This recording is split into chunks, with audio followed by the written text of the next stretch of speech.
Well, hello, welcome everybody. Thank you all so much for joining us for our second virtual chit chat of 2021.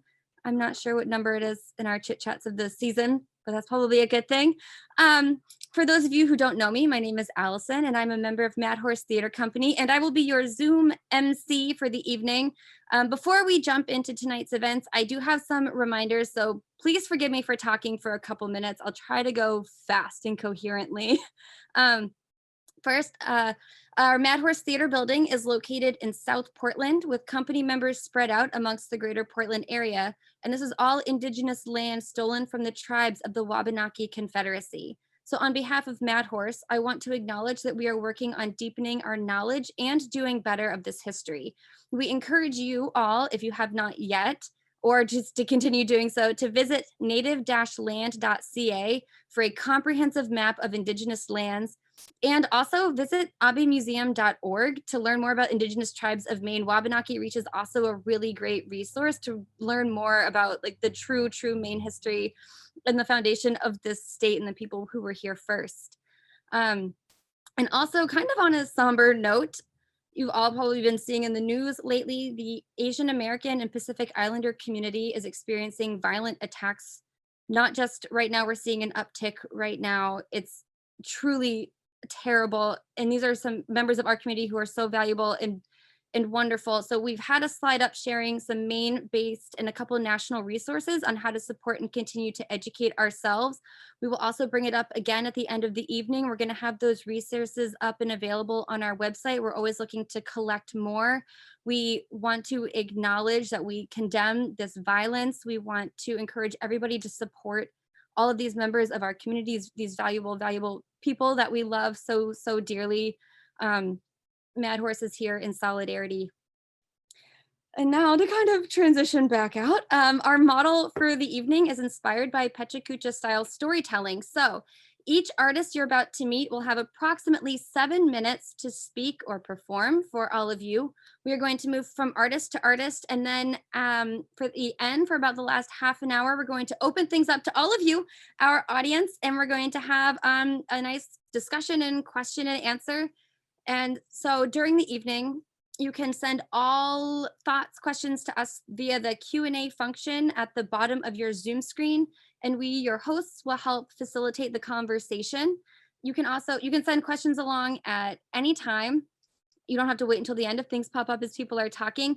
We will ask that you refrain as much as possible from using the chat function during the presentations, because it can get a little bit distracting, because sometimes our enthusiasm gets the better of us, which we really love. So we'll just ask to hold off on that, but you can send the Q&As at any time. I also want to let everybody know we are going to be recording the following portion of the evening, and we plan on making these recordings available for more audiences after this weekend. So if this is your first time joining us, you can experience all of our previous panels starting with this past September on our website under virtual events and via the Mad Horse Theater Company YouTube channel. We are shaking some things up with our chit chats of 2021. Our panels will now feature a combination of new friends and artists that we haven't heard before, and some previous chit chat artists who are coming back and joining us again. So you're going to see some familiar faces tonight if you've joined us for previous chit chats. We will also be following up with the best ways to follow, contact, and support all of these amazing people that you're about to meet.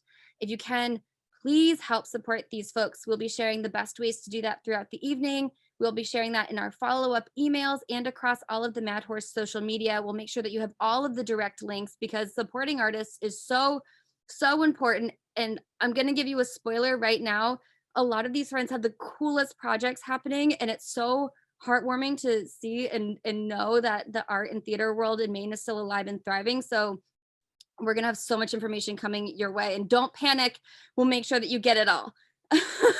So thank you for your patience in listening to me talk, and we're going to turn it over to our artists right now. So please give a virtual round of applause for our first presenters of this evening. Like I mentioned, we have some faces who are returning. We're starting off with Suze and Mel Quackenbush of Shakespeare and Shenanigans joining us again. Suze and Mel joined us all the way back in September for our very first chit chat, so we're super excited to have them back. Suze is a Portland-based stage manager, playwright, and actor, and they've always loved theater, especially Shakespeare.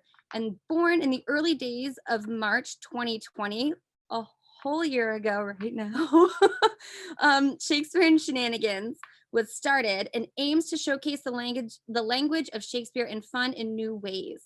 Suze and Mel were part of our very first chit chat, like I said, back in September. So we're so happy that they wanted to come back and join us.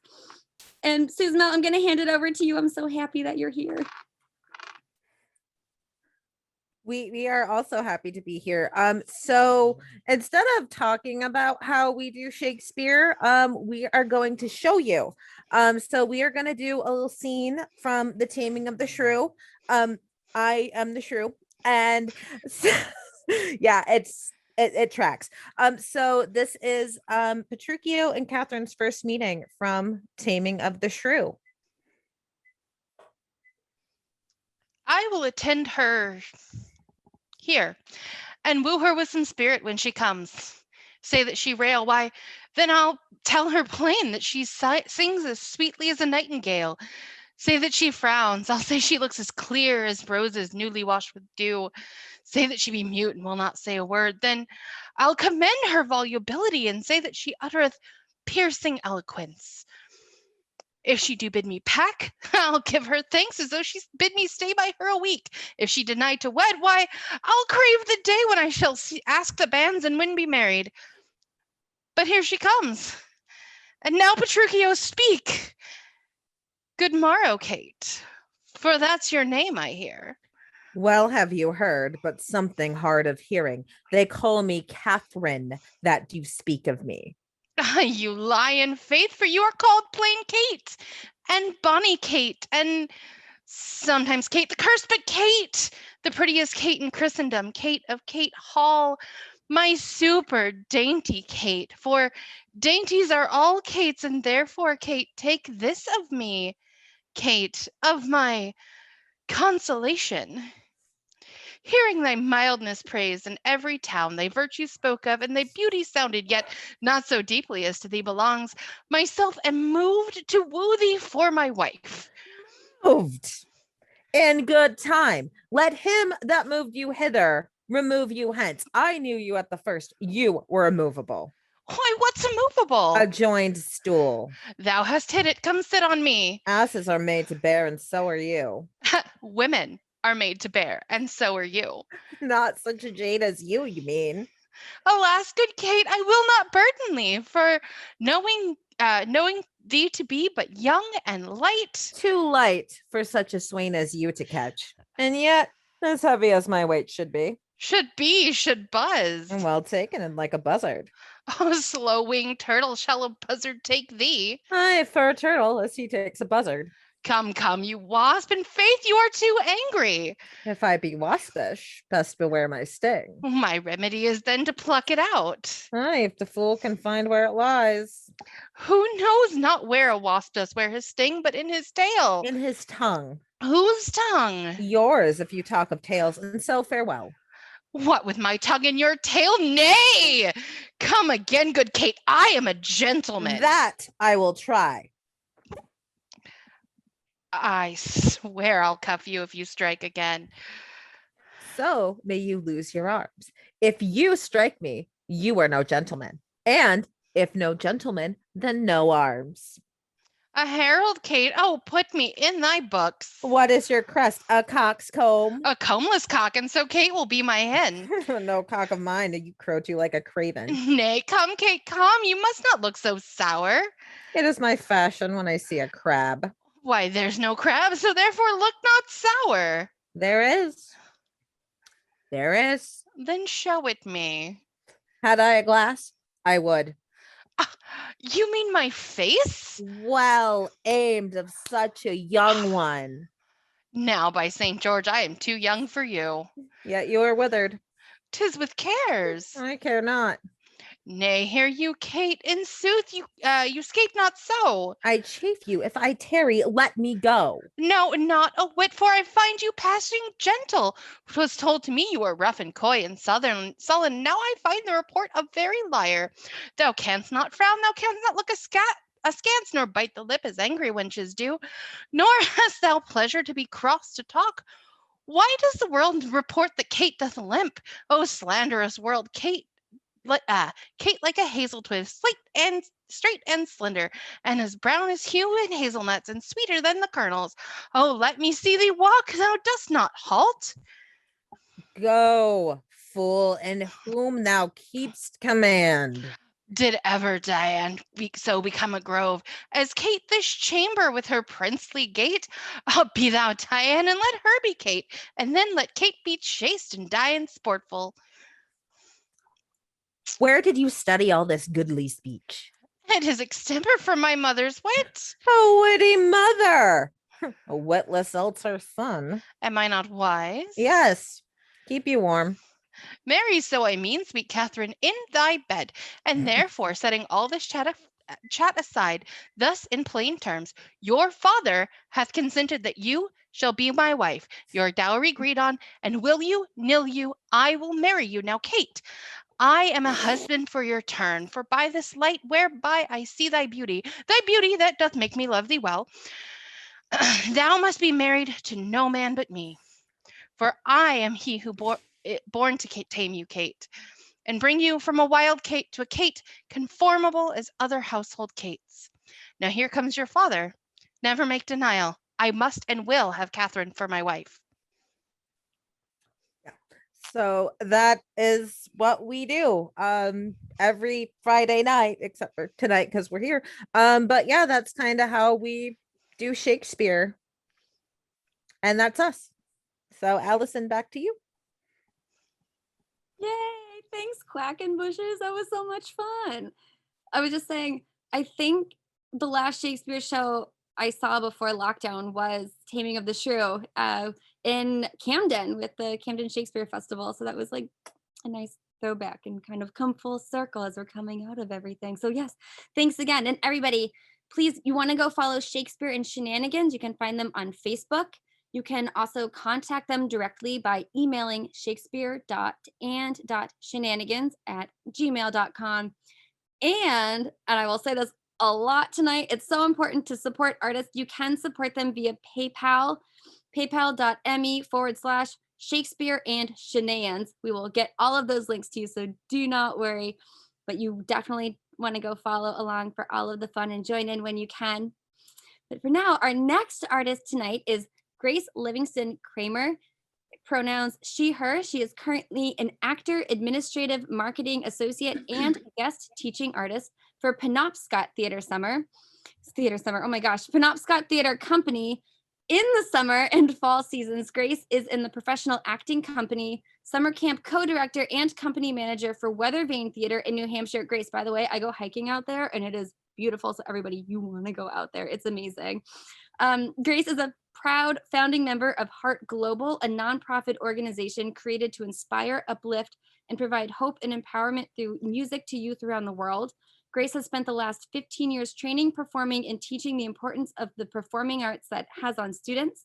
She holds a BA in Sociology and International Affairs from the University of Maine. Grace, thank you so much for joining us tonight. I'm so excited that you're here with us. I'm so excited to be here also. Thanks for inviting me. So yeah, I have to start out by saying I am honored to be meeting new artists in Maine. I've gotten to work in the Bangor area for many years, but doing something like this, I kind of all of a sudden feel more connected to Portland. So shout out to Portland. And also I have been lucky to be able to find work this past year. And so I kind of have a presentation. I'm gonna share my screen and kind of like talk through it as I go, because so many of us performers and artists and every aspect of the theater have struggled this year. And again, I feel lucky to have had work, but I want to kind of go in depth a little bit more about what that means, because a lot of changes have had to happen. So I'm gonna just share my screen here really quick. Let's see if this works. Share. Let me try to move it so I can do the slideshow. Yeah. Okay. So yeah, being an actor during a pandemic. First and foremost, oh, hey, it's on automatic. First and foremost, my home is Penobscot Theater Company in Bangor. It's where I learned, I fell in love with theater. I learned how to be a performer. I learned backstage etiquette and got training kind of in all the different ropes. And I'm so proud of it. I'm actually going to go back to this first slide. But as you can see, we were one of the lucky theaters to be able to produce work this past year. And it's been a struggle. It's all been virtual. We have been able to have shows that are geared towards a younger audience and shows that really make you think. And we've been able to kind of reach out to other artists and do collaborations, which has been an honor. And I have to shout out to these two women in this photo up here at the top left of your screen, Jen Shepard, our executive director, and Barry Newport, our producing artistic director. They have been some of the strongest mentors that I could have asked for this season. And then on the right side is kind of my other home. And in the middle, as we're doing right now, is a little snapshot of Zoom, because like so many of us, Zoom has become a way of life. And it's a way that we have been able to keep our art alive. So yes, that being said, Penobscot Theater also, we have, when our doors being closed has been really hard on our psyche as well as our patrons and our community. So we've tried really hard at, even though people aren't coming in, to show our love for our town and our little city on the outside. So we had a drive-boo where kids could come and celebrate Halloween with us. And we participated in the Bangor Rotary Club's Festival of Lights to kind of keep our commitment to being part of this community alive. And those are two ways in which we've had to adapt. It's amazing what people can do when they don't have to build entire scenes and sets for main stage shows. We get to, hang lights from however many stories that is. It's kind of fun and new and different that we wouldn't have had if it weren't for the year that we're in. We've also gotten to do, like I mentioned, some really cool, interesting pieces of art. So in our main stage season, again, we have 5 shows. We have one more coming up in April called I'm Not Evangeline, which is a film style show, but we've actually had live theater like we're doing now for this. Here's Flying Solo, and I highlighted it because I was lucky enough to be in it, but also because this was one of the most interesting things I've ever been a part of, and one of the hardest things I've ever been a part of as an actor. I had to learn how to get comfortable looking into this little dot and be vulnerable. I mean, as actors, you say the wrong thing on stage, you kind of laugh about it later, but that same thing happens in this tiny little box. And for some reason, maybe it's just me, but for some reason, it's so much more vulnerable, because the instant that you do a little whoopsie and you can't kind of just hide behind the person on stage. It's just you. And we were able as artists to write our own pieces for this show and share them with our patrons. And that in itself is vulnerable too, because I do work at the box office answering the phone, and I'll get someone and be like, was that you that I saw on the show? And my piece was actually about COVID, because my husband and I both actually had COVID exactly a year ago at this time. And I talked about what that was like, and having to kind of process those emotions and feelings that a year later I had suppressed a bit. There was some tears, there was some anger, and there was a lot of good sharing opportunities. Again, at Penobscot Theater Company, we're trying to make theater accessible, like we all are doing in our own ways. And we've also been able to produce, like I said, theater for young audiences in a new way too. So we were able to bring on an amazing team to build this set in our black box space that's down the road from the Bangor Opera House, and have guests, come and perform and do these quick little segmented pieces that allowed kids to who love theater to kind of feel like they were back in it a bit, because all of our programming for our education department has been online too. And that can be tough for kids who have to go to school on screen and then, you know, one more thing on screen. But it's been really great to see how we can build a new world in this virtual live streamed arena that we still get to perform as actors, you know, whether it be Shakespeare, and that was lovely, by the way, or singing and dancing, or reading monologues or drawing. I've watched so many more things that are like how to draw this beautiful, you know, flower. And it's just like, I'm sitting there watching the screen for 5 minutes of this amazing artist, and things that we would maybe, you know, swipe past if we were back in normal times. So my other home that is just right west of Maine is the Weathervane Theater in Whitefield, New Hampshire. And I, as the company manager, get to make sure that everyone is okay and healthy and happy. And in the middle of a pandemic, that can be a little tricky. So what we had to do was kind of amazing, and I know other theaters were doing it, so I know it's not, you know, just us, but we ended up successfully having an entire summer and fall season of both live and virtual theater by creating a bubble. So there were 36 of us in one giant house. And we had to quarantine for 2 weeks. We had to take temperatures every day. We couldn't interact with any of the patrons, the guests. If family came to see a show, we had to wave, you know, from the other side of the deck that you can see in the photo here. And that was really challenging, especially, you know, people get comfy living together after a few months, and reminding everyone that it's the middle of the pandemic. But we were successful, like I said, in being able to try new things. The picture up top, for those of you that are familiar with the show Heathers or the movie, obviously the two lead characters have some intimate moments, and we couldn't do that. So our amazing director, choreographer, artistic team was able to kind of try something new. So we actually had shadows, as you can tell, behind the actors, kind of portraying like a split screen idea of what this scene would be. So I was actually the shadow, which is kind of funny because, you know, I'm way too old to be Veronica, but no one could tell as a shadow.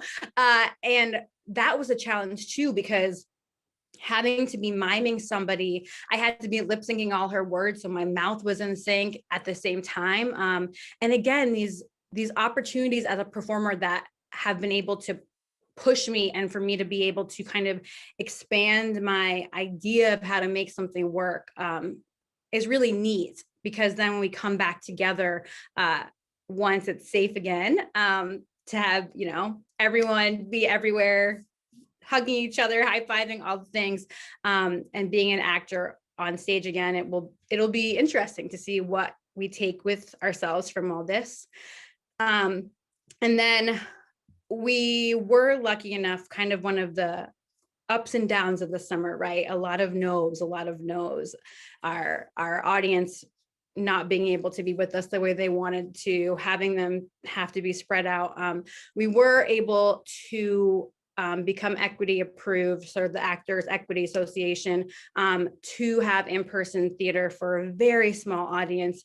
And it was very exciting. We had an article written about us in the New York Times, and these are some stills from that. As you can see, we had to temperature every single audience member that walked in. So, you know, we had to make sure people were arriving on time. If they came in and then left, they couldn't come back in. If they got there late, we had to lock the door. Things that obviously we don't want to do to patrons, but we have to keep everyone safe and our cast safe. As you can see in the bottom left, we had to space our audience out. So our house of a little over 200 all of a sudden became 44. And that's hard too, because, you know, as an actor, you crave that like energy and life of people responding to what you're doing, and having to get used to like having 2 or 3 people like is challenging because you have to remind yourself that you are doing the work and you are making the piece come together, and knowing that, like, you know, the camaraderie of your team, your company is really, really important. And then we did Little Shop of Horrors, if I didn't say that before. And this was a really awesome moment. This was our very last show from May to October. I probably am crying in the picture, but you can't tell because it's like, holy goodness, we did something that a lot of people couldn't do who really wanted to do. And I am forever grateful for that opportunity moving forward. And then the last thing that if in the middle of a pandemic, why not start a nonprofit, right? So the nonprofit is called Heart Global.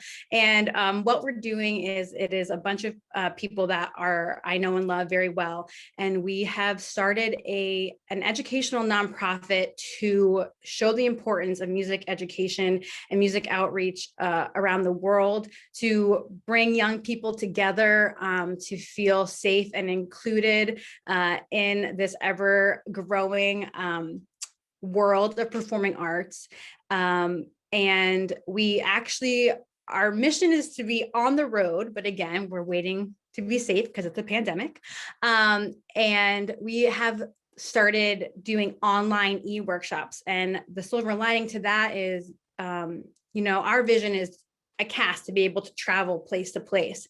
But what we have found fascinating in the short time that we've been doing this is that by opening a platform like this, like we're doing tonight here, we can have students from all over the world meet each other, which again, growing up in Maine, I love Maine, it's my home, but sometimes I didn't get all of the opportunities to learn about diversity the way that maybe I wish I had, but didn't even know I wanted.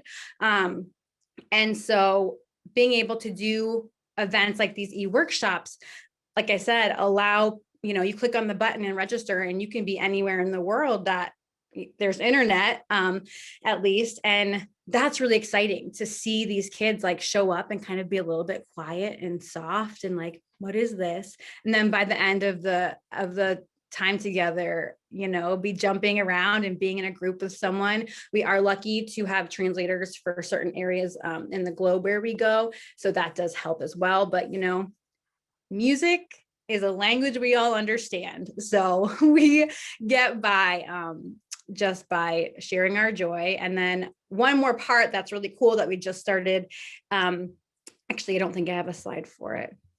Oh, I do. Well, I have a slide, but we have started this really fun thing called Project One. And we actually are starting to get dance schools from all around the world. We've invited some of our contacts to be able to express themselves through movement. We have found that the feedback is kids are really missing being together. And so we've created this opportunity where kids in a safe environment in terms of, you know, following protocols, and things are different in the world and where you are, but being able to allow them to create this really cool dance experience, and then we'll bring it all together and then we'll share it with the world. And we've already been getting feedback about how it's making people feel connected again. And I think that's the biggest thing that like this whole year has taught us, is about our connections and how valuable they are, and how awesome an opportunity like this is to make new connections, but also looking forward to when we can be together again in person. So I think that's kind of it. That's kind of who I am.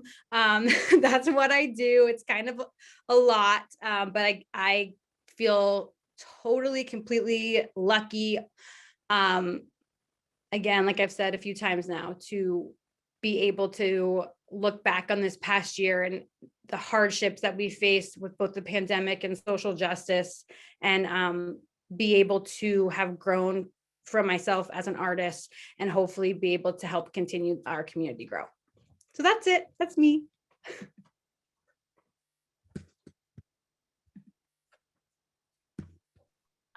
Thank you, Grace. Oh my God, I am everybody, I have to admit, I am psyched out of my mind that we have so many educators in our virtual room here tonight. So this is just like the start of something Awesome. Grace, thank you. Obviously there's so many amazing things happening. You can follow Grace personally on Instagram at Grace_A_Bella. You can follow Penobscot Theater Company with all of their adventures by visiting their website, which is penobscottheater.org, or on Facebook and Instagram at Penobscot Theater Company. On the Instas, it's all one word. You can also check out Weathervane Company via their website, which is weathervanenh.org, on Facebook at Weathervane Theater, and on Instagram and Twitter at Weathervane Theater NH. And of course, you can follow the Global Heart, which sounds amazing. It's heartglobal.org. We're also going to share a YouTube link with you that kind of helps outline more of the goals and everything that Grace discussed. You can also follow them across Facebook, Twitter, and Instagram at Heart Global Arts. But don't worry, we will also send all of those things. So if you didn't write them down, it's okay. I get to read them off of my screen, which makes it a lot easier. We'll make sure it's in all of the follow-up materials. You're going to want to get your hands on all of that and follow along. There's such cool things happening. And I also just do want to remind everybody that as people are talking and sharing, if any thoughts and questions come up, you feel free to send them to us via the Q&A function at any time. You don't have to wait until the end to start that discussion. But up next, we have some bona fide princesses in the house.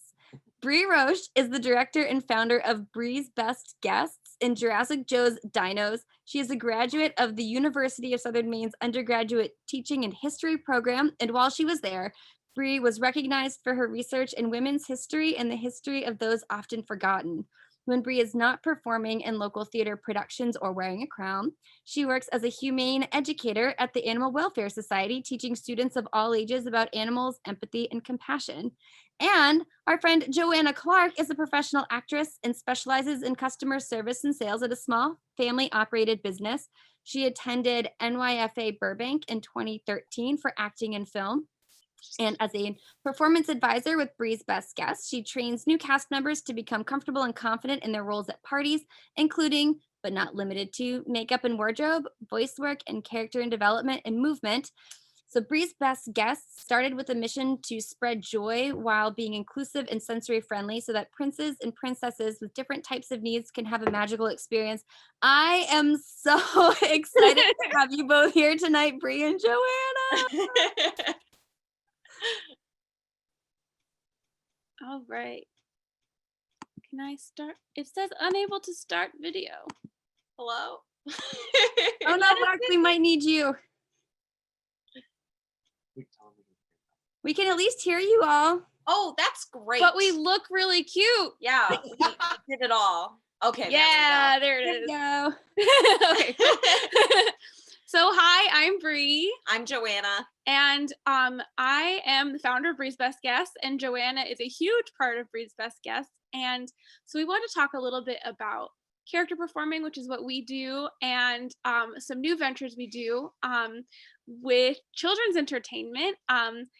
My whole educational and professional career has revolved around making kids excited to learn and performing. So I was able to marry those two things with Brie's Best Guests, which is really awesome and fun. And over the past 4 years, Yeah. 4 years, Yeah. we have developed a really amazing community around us, which looked really different this past year. So I'm gonna be doing a little bit of screen sharing and website sharing to show you guys kind of what we've been up to the last year. Can we see our screen okay? It's all good? So this is our company, and we do a lot of princess visits. We did like the top up. Yeah, I'm wearing jeans right now. But we had to do a lot of really different things this year to make it so that we could still reach children and but in a way that was safe. So you can see here we did a lot of performances in masks, in distance, by socially distancing. So we did performances by parade. We did them in cars. We did them, I did one in the back of a pickup truck once. Backyards, but like real spaced apart. Yeah, so it was important to us to be able to help kids have magic moments in this past year, where it was a hard enough year for us as adults, so let alone kids processing all this craziness. So we started offering services pretty much completely free for the past year. And I'll show you what our virtual princess visits looked like. So they're really fun. So we had to move to a completely virtual platform this past year, with the exception of a few social distance ice cream socials, where we had a barricade around a princess of flower pots. It was like a zoo, essentially. And we immediately went into having our princesses wear masks, even just on our social media pages, so that we could show kids that masks are a normal thing and they're a safe thing. And we've always taken it upon ourselves as these characters that kids really love, where it's important for us to represent them as role models. And princesses are leaders. They're running kingdoms, and they got to be safe. So we've always had a very pro mask. We even changed our logo to have masks on our logo. We have it on t-shirts. And also, I just wanted to be clear, Brie and I share the same castle. We live in the same house. That is why we are doing this right now. We share the same so palace. We very much believe in masks. Yeah, and so our whole mission was about reaching kids in a way that was sensory friendly. I have a brother who has a developmental disability, and parents with children who have different needs or special needs know that birthdays are really hard, because the milestones that they're hitting aren't what you expected them to be hitting, and finding accessible entertainment for kids that isn't a total sensory overload is really hard. So we've always made our mission to be able to be accessible, sensory friendly, and be able to accommodate families' needs so that all these kids can have a really fun, amazing time. And we've just started a really exciting expansion that we're so excited about, which is Jurassic Joe's Dinos. So we have expanded to dinosaurs. So Brie's Best Guess is the parent company of Jurassic Joe's Dinos, and we've adopted dinosaurs. They you don't know what they're like until you meet them. It is insanity. They're so the beautiful. cutest little, and they're like real little dinosaurs. They're gonna have voices. They're gonna be able to blink. Like, this is incredible. And me and Brie, we went through so much this year with all the changes with Brie's Best Guess and everything, and we're just like, let's adopt some dinos. Let's do it. Why not? Like, what could go wrong? And so this is what the dream became. So this is Rory, and this is Munchkin. So we're really excited about this expansion, because we know not all kids are into princesses, but like every kid is into dinosaurs. Yes. And we're really excited about it. And adults are into dinosaurs. Everybody all likes my dinosaurs. friends are excited about these dinosaurs. And it's also kind of helping us. With our princess stuff, we've always worked to make it educational, because a lot of our team members are educators and teachers and guidance counselors and social workers. So we've always brought education into our platform. We even did like educational princess lessons over video lessons over the first couple months of the quarantine last year. Those meant so much to me They at were the time. like story times, and I even did like a math lesson with Snow White. So we're able to incorporate those educational things, but dinosaurs, they just naturally lend themselves to what I call edutainment. And we're so excited for you guys to meet our babies. So if you guys check us out, we have a separate Facebook page for that, but we're so thrilled about it, and we can't wait to show the world more about them. Yeah, and they're coming soon, and we're gonna have a lot of content to share with you. So feel free to join in on the journey. And tell us what your favorite dinosaur is, because it's my new favorite icebreaker question. Yeah. Favorite dinosaur, favorite Disney movie, favorite color. This is how you talk to us. And that's it from us. We've had this year's been a challenge for us. Obviously, we're not making a lot of income through princess work and children's entertainment, because we weren't telling people to have birthday parties. We were saying, no, we're not going to go to your birthday parties. But we were glad that we were able to reach and touch so many kids' lives over the past year and reach kids from different states and different parts of our country because of the virtual platform we were given. So that's it from us. We can't wait to hear your guys' questions and listen to the rest of the presenters. So Yeah. thank you. Have fun.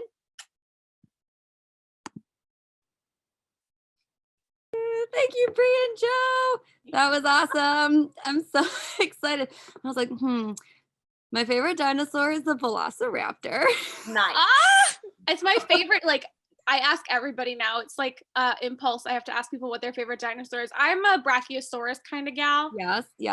Yeah, So I good. love the Triceratops. They're like little rhinos. Oh, they're so cute.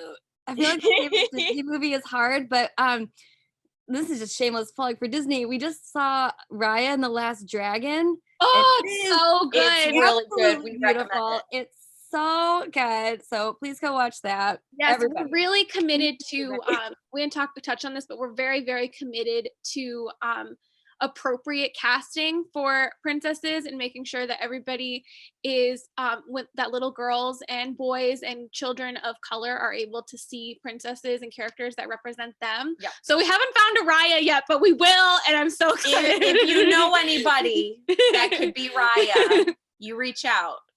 I will lose my mind. I love her. I want to do the person version of the dragon too, a Sisu. I want to find somebody to do that. So yeah, check us out on our cast list. We have a wonderful all female diverse team of ladies behind us. So it's really exciting. Yay. Oh, thank you. Yes. Thank you both so much. And everybody, again, I cannot stress enough how amazing this organization is and how amazing these educators are. So audience, you absolutely want to follow along with everything Brie's Best Guests in Jurassic Joe's Dinosaurs, because, and I'm telling you this very frankly right now, if you are lying if you say that you've outgrown the magic of princesses and dinosaurs. Like, you are straight up lying. So well, thank you very much. Oh, that's so nice. So I figured we have to do the voices. Yeah, we gotta that was so good. So you can visit the website briesbestguests.com and follow along on social media via Brie's Best Guests on Facebook and on Instagram.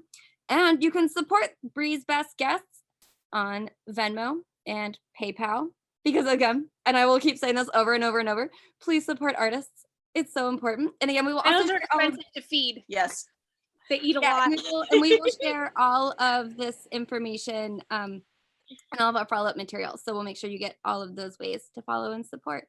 Thank you both so much. I'm going to transition into our next artist this evening, who is also a very familiar chit chat face, Maya Williams. Welcome back, my friend. I'm so excited you're back. So Maya, pronouns a, they, she, is a Black mixed race poet currently residing in Portland, and she appeared in our very first chit chat back in September with Suze and Mel. And we're super honored to have you back again. Maya had their work featured with the Kennedy Center's Art Across America series and the Peace Studio's 100 Offerings of Peace campaign. It has been published in venues such as the Portland Press Herald, Literal Books, Homology Lit, Freeze Ray, Soul in Space, Black Table Arts, and more. Maya, thank you so much for being with us. I'm going to turn it over to you and your magic, all of your magic. Oh my goodness, thank you so much. Your magic, and everybody who has went thus far is complete magic. Oh my God, thank you. So first, what I'm gonna do, I'm gonna read 3 poems. The first poem is from my upcoming Night with Mad Horse Theater, April 2nd at 7:30 p.m. via Zoom, and the show is called Judas and Suicide, and it is a set of spoken word that touches on religion and mental health. And this specific poem is from that set list, so you can get a little tidbit of what's to come. Lucknow, India, 2017. I begin to accept the sun's personal mission to wake me up at 4 a.m. in the morning through the large cascading windows of the apartment. How can I be mad at him for emphasizing my favorite part of this place? I stretch out my toes and feel the lack of socks. He's made me the hottest I ever felt in years. I haven't slept with socks or blankets on in a month. Good morning, good morning. I'm awake now. I hear the bustle of rickshaws and distant conversations from early risers outside. He gets too much out of getting folks' days started. I think about how my mother's day just ended. I should call her to let her know I am okay. Let her know I will go to therapy again. Good Morning asks me to ignore that. So I play Halsey and Ali X's albums. I listen to Casanova 3 times. I head to the refrigerator and grab a fresh, plump mango. I puncture the skin with my front teeth and slurp the sweet syrup like a smoothie. We have a lot of people to meet today. I hope I do not get sad again. Good Morning asks me to ignore that. So I suck my mango dry and return to my bedroom. I lie down and stare at him through my favorite part of this place. I know we need to say goodbye in a couple of months. Good Morning asks me to ignore that. The second poem is in honor of a little show from this small theater company called BarePortland, this show called Storage. This poem's not going to give too much away. That's James's job after me. But I will say there are a couple of phrases in this poem that were written by the playwrights, Douglas, Christina, and Marissa. But the rest of the poem, to quote the show, "My art is mine alone." Extend and move in a magical space filled with mismatched toys, playful rulers, sexy purple-laced confessionals, cardboard floors, conspiratory bookshelves, a loyal typewriter, and more. Let the fools in jumpsuits wearing headlamps be your personal guides as they dance, leap, stretch, in excruciating backwards presses, even hold one another in a questioning conclusion. Improvise. Throw newspaper airplanes at religiously influenced tyranny. Pick an object to become a first favorite thing. Climb on blocks and tables in enthusiastic, ecstatic fervor. Lean into the awkwardness or discomfort. These fools are navigating that too. So is the camera crew, so keep your eyes away from them. Let them capture the candid humanity in the space belovedly called storage. And this is my last poem, and it's, see exclamation points in the chat. Thank you, Mackenzie. I miss you and I love you. This last poem, Constellations, it's about my dermatillomania. Dermatillomania is a skin picking disorder, often correlated with anxiety. It is under the category of bodily focused repetitive behaviors, otherwise known as BFRBs. So here we go, Constellations. Band-aids have been longer imprints on my skin than 2 tattoos who remain. How often do they exchange eye contact when another disposable visitor arrives in the neighborhood of my body?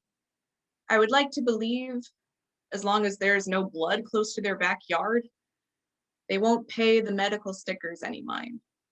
I wouldn't call my dermasaurs tattoos, just a constellation of self-injury that wakes, walks, and sleeps. A bearded poet in New Hampshire once told his listeners, "You are sky." Am I right to believe that?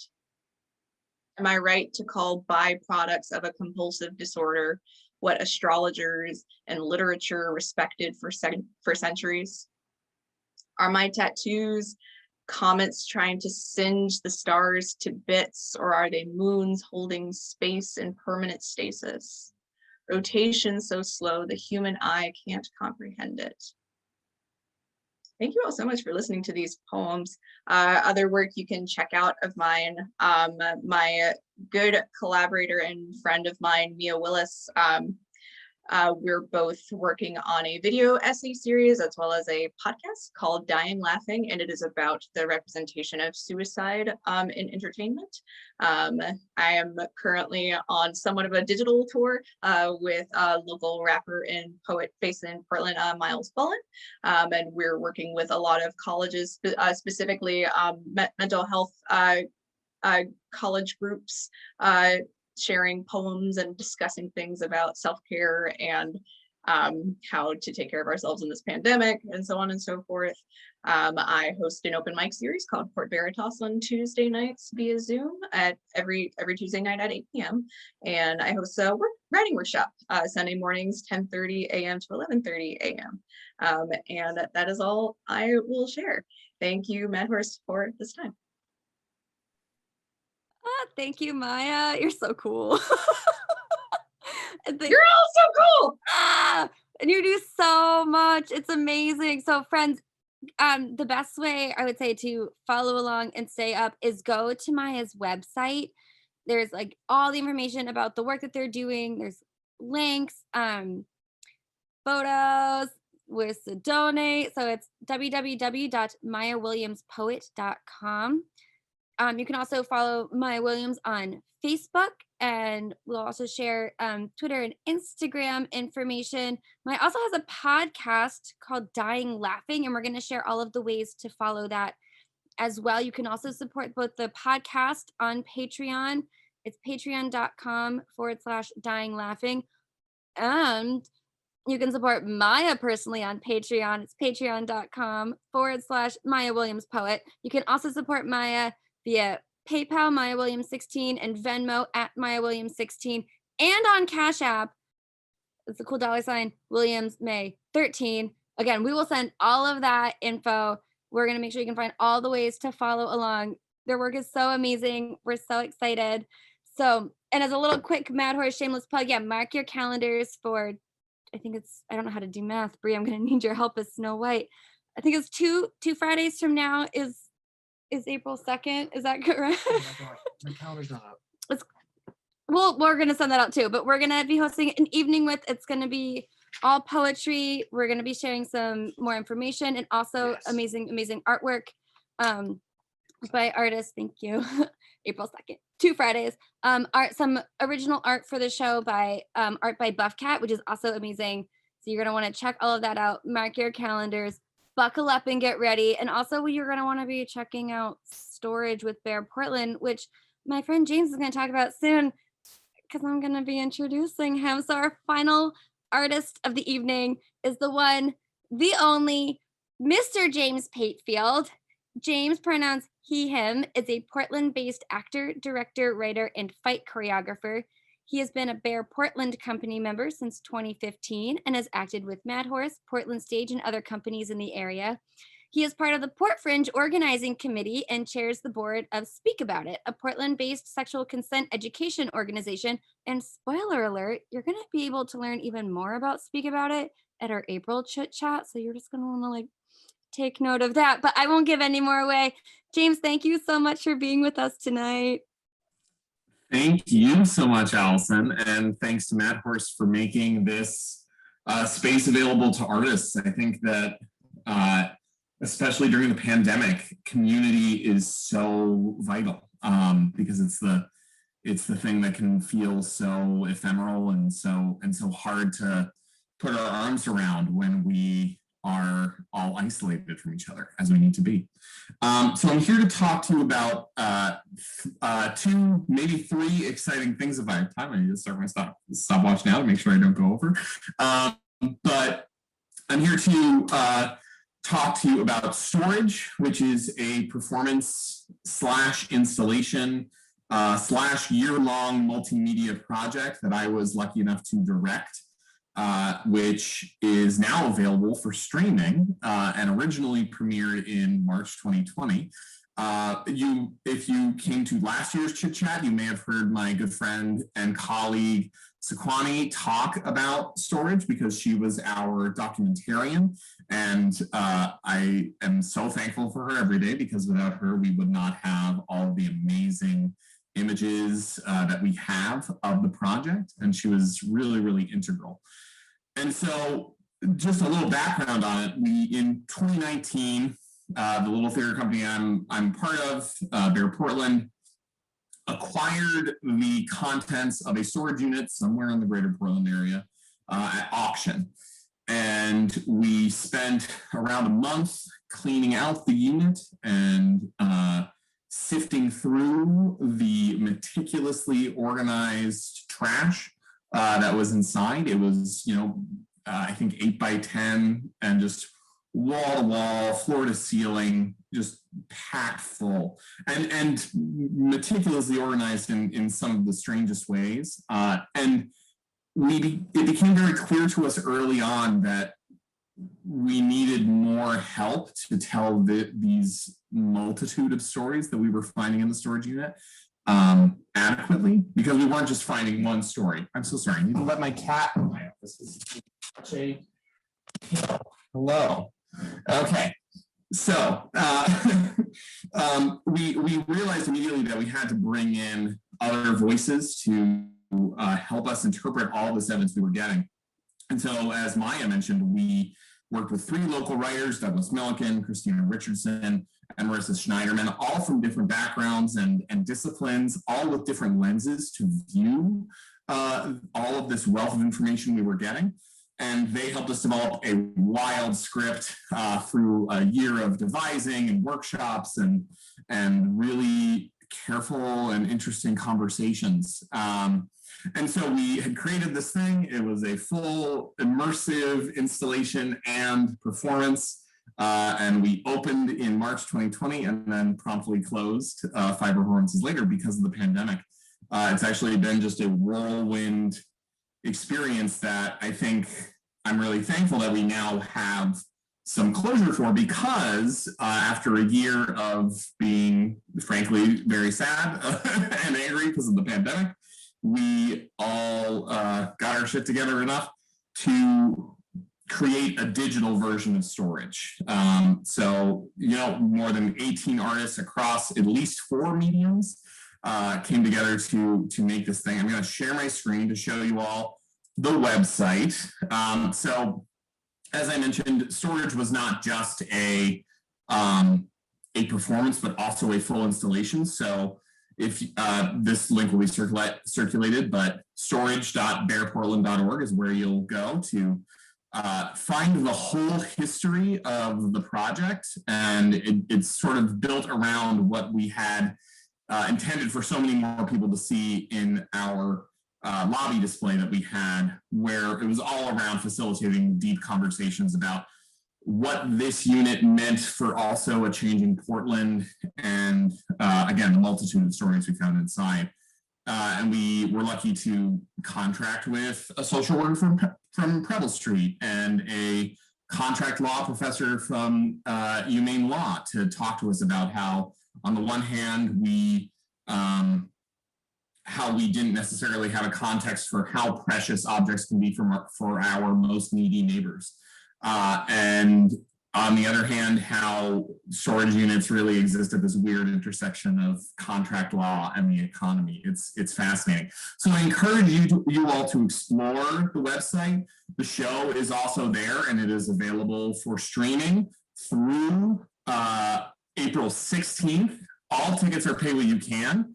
And all the proceeds will go to continue to pay our actors and writers for their excellent work. I'm also going to talk to you about another great streaming thing. So as Allison mentioned, I am on the organizing committee of PortFringe. If you don't know about PortFringe, welcome. We are Maine's Fringe Festival. We have an annual festival every year, except we did not have one in 2020, but I've got exciting news regarding 2021. And Pop-Up is our annual fundraiser to keep the festival going. We're completely volunteer run.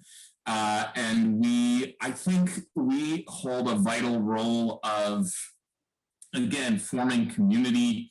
And I've always viewed it as allowing people to try and sometimes fail boldly and bravely, and we give them a venue and the resources with which to do so. And it's a really, it's one of the most inspiring things that I continue to do with my life, and I wouldn't trade it for the world. And it's been really hard not having PortFringe week to gather with a bunch of friends in downtown Portland and see some weird art. But you can get a piece of that weird art and support the festival by joining us for Pop-Up Inferno, which is based on Dante's Inferno. So this is based on the idea of, if you've heard of the 5/5 style of performance, it's a common fundraiser for a lot of like independent theater companies, honestly, where you'll take a popular media property like The Princess Bride, for instance, divide it into 5 parts, give those 5 parts to different people and get those folks different interpretations of this piece of media that we're familiar with. And we've gradually branched to include this year Dante's Inferno. So we got, I believe, 12 artists and companies from around Maine, including Alan Adams, who Grace mentioned, who has done a bunch of stuff in Bangor, and Chimera, Krista Phillip, who's in this call right now, and of course our friends Shakespeare and Shenanigans, who we already heard from earlier this evening, and Mackenzie O'Connor, who's also in this call right now.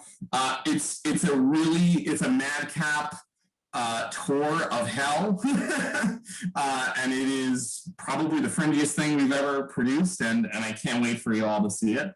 Again, it's sort of dividing the story of Dante's Inferno into 12 parts, and these artists have total control over how they tell that part of the story. And so it's been really wild to see these artists who we've seen really deal with a lot of theater work become really incredible filmmakers in their own right.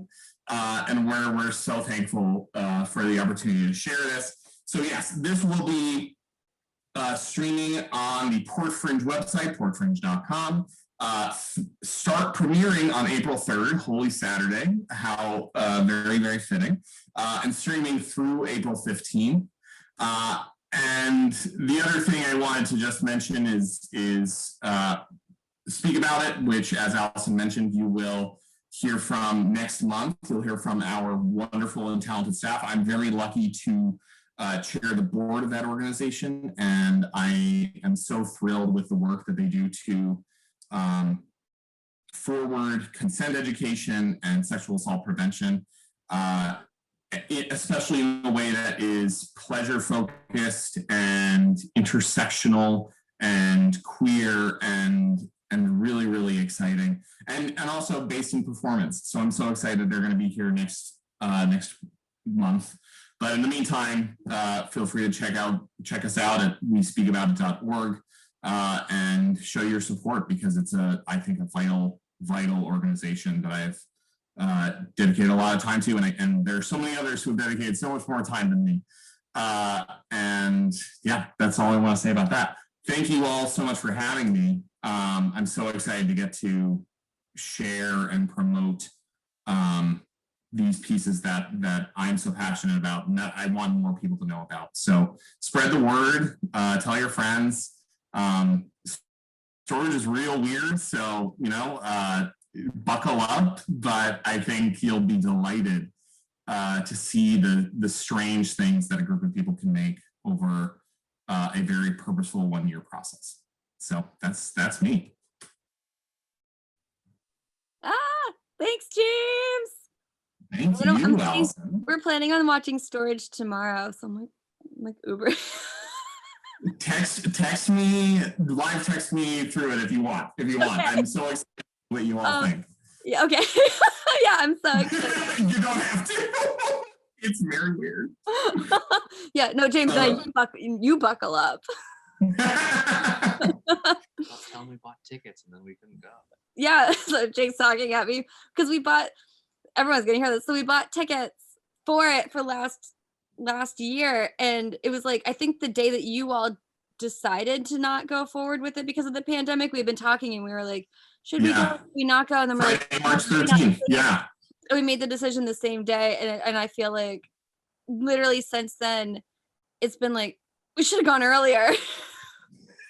was like, well, like that's the thing, right? It's like we only had 30 room for 30 people each night, and and as is so often the case, I think in the Portland theater community in particular, it's like all my friends were coming the last weekend, and we got to like the middle of weekend 2, and I remember I was picking up my partner who works at Maine Medical Center, and I was picking her up in the parking lot and just talking to like 6 people in a row back to back to try to figure out if we should cancel. And it was just a wild, I mean, obviously everyone remembers vividly as we're coming up on this, well, and as we've passed this year anniversary of the shutdown, but it was a wild, scary time. And it was so strange because during the rehearsal process, we were like, oh yeah, there's this thing that we know about, but like, you know, it probably won't affect us. But we were lucky enough to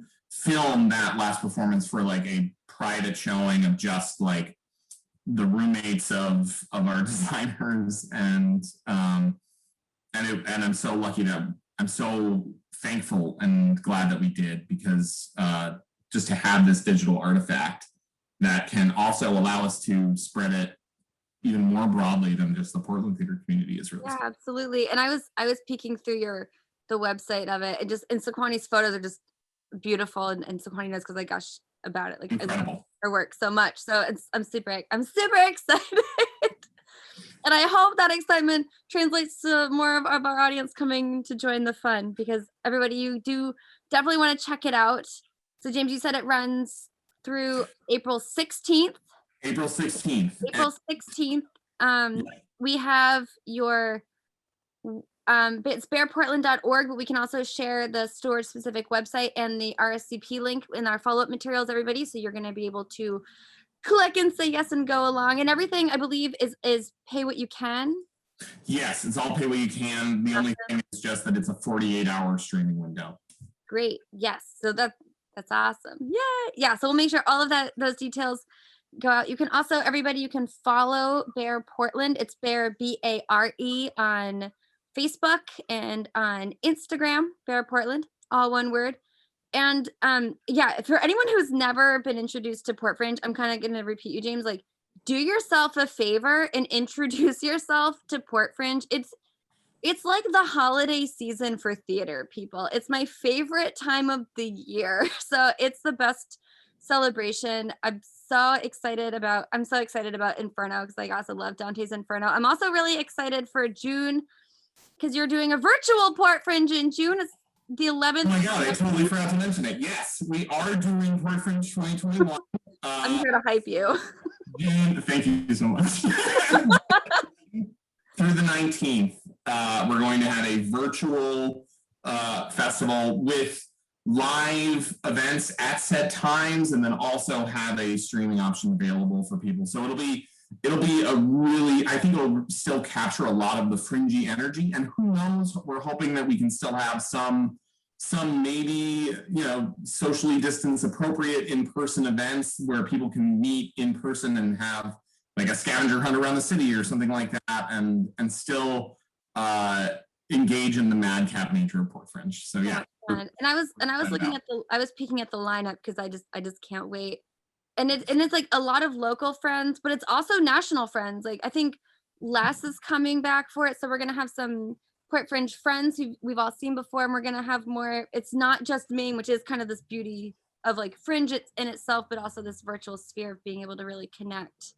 Exactly. Yeah, I think it's 2/3 local and 1/3 national and international now as well, because we're part of the Canadian Fringe festivals as well. So it's very exciting. We got lots of great acts coming. Yay! So, and everybody, you can follow PortFringe across all of the social medias: Facebook, Twitter, Instagram, just PortFringe. And again, we'll share all of these links and everything. And you can also go to their website, which is portfringe.com. And it has info about just their mission, which is amazing, and how to donate and get involved, because tip the Fringe. And it has info about Pop-Up Inferno.